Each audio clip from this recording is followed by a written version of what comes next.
Hey, it's Tara. It's almost Halloween, so we're doing some pumpkins tonight. And I've done a lot of pumpkins throughout the years, so I figured maybe I could put some good tips on the video. So, here's the pumpkin I'm gonna be doing. I've tried different kinds before. The huge pumpkins are really hard to cut through, so this is a nice size, I think. And then also I've tried like some decorative ones, like those greenish, whitish pumpkins. Those things are like rock solid. They have like hardly any hollowness on the inside, so don't do those. Pick yourself one like this. The next thing you're gonna do after you have your pumpkin is figure out what you want on your pumpkin and draw it on the side with a pen. That's what I do.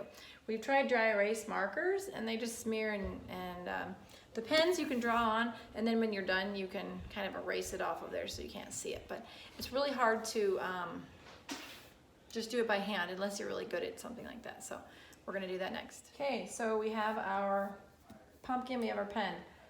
You have to allow, I like to make it really big when you cut off the lid. So allow for that, don't go like real high, but I'm just gonna draw my shape now with my pen.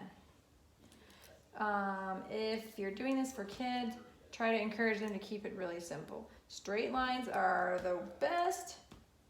It's really hard to do circles and curves with the kind of knife I'm gonna use. And some people use one of these like this, and you can carve like really intricate things. That's not what I'm gonna do. I don't like to do that. I just like simple ones. Okay. Triangles are my friend. We're gonna do a triangle for a nose, kind of triangular eyes. And we're gonna do some fangs. I'll show you this when I'm all done. Just doesn't have to be perfect. You can always mess with it as you're going a little bit. And then, yeah, you know what? I am gonna do a curve just for a challenge, but it's not gonna be a really tight curve. Those are the hard ones. Okay. So there's what I'm doing. Okay, pretty. Okay, so the next step is gonna be cutting off the lid. Now, like I said, you want it pretty wide so it's easy to scoop out. And you don't want to put your knife straight down like this. If you do, your lid's gonna fall like straight down in. So you're going to angle it. I don't know, I like to do that like 45 degrees. Make it like a big lid. And oh my gosh, this is a nice pumpkin. It's really easy to cut. I'm just using a giant serrated knife from my kitchen. And I'm angling it all the way around. Okay, there. Okay, next thing we're gonna do is take off the lid, and we're just going to trim, you know, just trim the gunk off of it. I'm gonna set it down to do that real fast.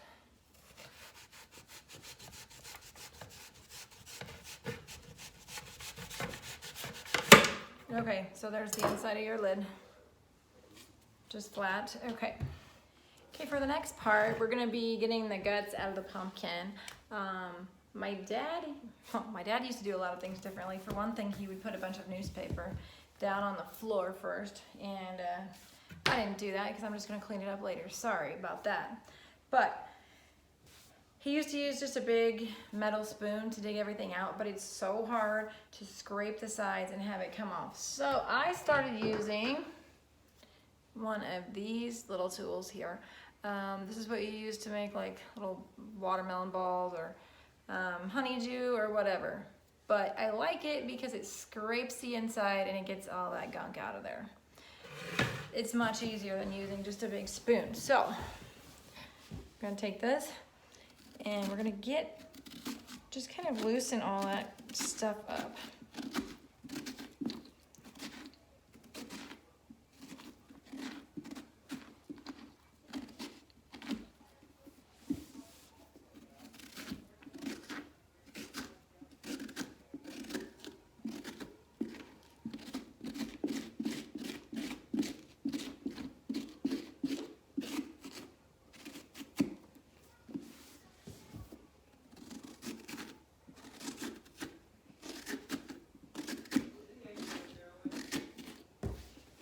So you can see the inside is, it's got little lines, but it's coming off. It's not just, I'm not having to push very hard. It's just scraping it out pretty easily.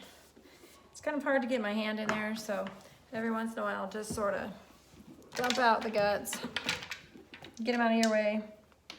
My kids earlier were saving some of the seeds, so that was fun. So you can do that if you want to, but we're not going to show that part. I'm just going to keep scraping the bottom. I'm going to try to get the bottom as flat as I can, so when we put our little light or my candle or whatever it is in the bottom, it can stand up pretty straight.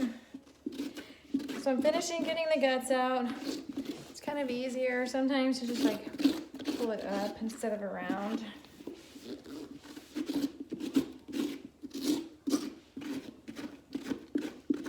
And flattening out the bottom. Dumping it. You can hear that. The dumping of the guts. Okay, so now I'm gonna find the side with my face. And I really wanna make sure that that side is pretty thin on the inside. I don't want it to be like a couple inches thick or 1.5 inches thick, because the thicker it is, the harder it is to cut through, and the worse it looks when the light tries to come through it. I mean, you don't want it so thin that it snaps off or anything, but I'm just gonna kind of make that side a little bit thinner, so when I cut, it's not like super thick, and the being, you know, the light's not being blocked by how thick the inside is. The other thing is you're going to want to make sure you don't have a lot of dangly stuff hanging down, because then you're gonna see that in your eyes or mouth or whatever. Unless you want it to look like guts hanging down or something like that. But get it as clean as you can. When you are going in at an angle, okay, so if you just went in, again, like straight in, okay, you would have like 1 inch or whatever thickness your pumpkin is. You would have like 1 inch of that, and the light wouldn't get through there very well. You have to angle the knife backwards against your line so that you kind of cut out some of this part here, the part underneath, so that your light can come through, and really just try not to mess up these lines here, because that's what's going to be showing with your shape. So when I cut this, I'm going to start at the very corner, and again, I'm not going to go straight in. You can't see that. I'm not going to go straight down. I'm going to angle it maybe like 45 degrees along that line, like that. Okay, same thing here.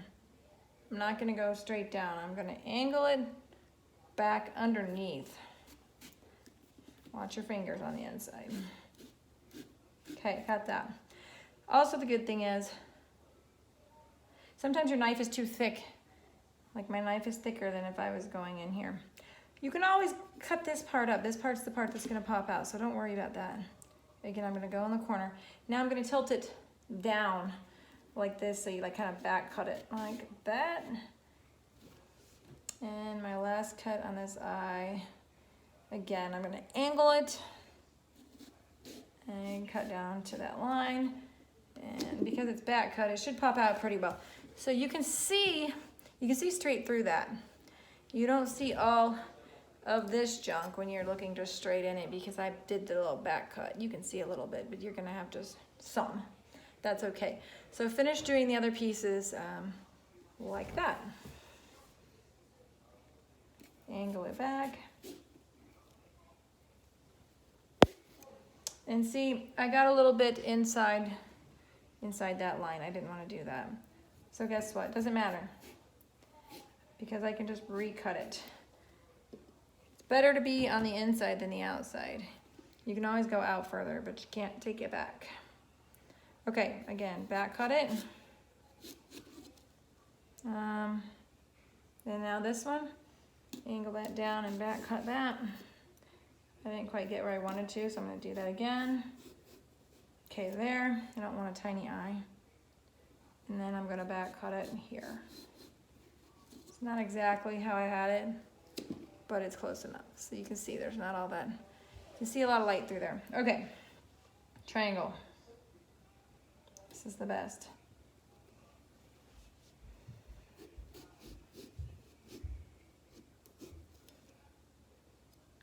Angle, back cut. That's why I like triangles. I'm almost done with it. Pop it out. Okay. I'm going to show you, if you don't back cut it, what I'm talking about. So, I'm going to try it on this first fang here. Okay. So I'm just going to go straight in. I'm not going to go backwards at all. I'm going to go down that line, and I'm going to try to keep my knife in this part, the part that's going to pop out. Okay, we're going to do that. Okay. Again, I'm not back cutting this at all. I'm just going straight across. And I'm just going to cut out a chunk so you can see what I'm doing here. I am going to back cut this. So I don't want to do this whole thing over again. All right. Here's my curve. I'm going to do my best. If I need to, you know, this pumpkin's really good too. Some of them aren't this easy to cut. Okay. But do you see here, there's all this stuff here, which the light's not getting through there because there's a bunch of pumpkin there. So that's what I'm talking about if you don't do the back cut. So I'm gonna try it again. I'm gonna try to come in and just angle it differently, trim some of that off so more light can come through that hole. Okay, better. But that's what I meant. All right, I'm gonna finish up. Angle it there. Sorry, you can't see that. Angle it there. I'm angling it up. And then instead of going straight in here, I'm gonna cut back into the pumpkin here. And hopefully I end about the spot that I stopped. Okay, yeah, that looks all right there. I don't like this here, all that, because I want that to be filled up with light. So I'm gonna angle it just a bit more. Make sure you just don't cut the surface, the orange part on the surface. Okay, so you can clean this up a little bit. If you cut the orange part on the surface, your shape's gonna then be weird. So I'm just gonna cut some of that out. Angle it, there we go. You can go back in there as much as you want, really. Okay. Still not loving that. There we go. That's better. Okay. So there's my jack-o'-lantern now. But you can still see where I had my my drawing. So I'm just gonna, I put some stuff on this paper towel. It's called Solumel. It's from Melaleuca, and I don't know, there's probably other stuff that does it, but this is what I use because it kind of like cuts grease and it like, this is not an advertisement, but stuff is the bomb. And it's just taking my pen off the edge and making it look a little cleaner there. Okay, so there it is. And let's go, you know what? That's bugging me. There's a little slit. Oh, look at that. Better. Okay, so let's go light it up. Blinding us. There we go. This is that. There it is. Happy Halloween.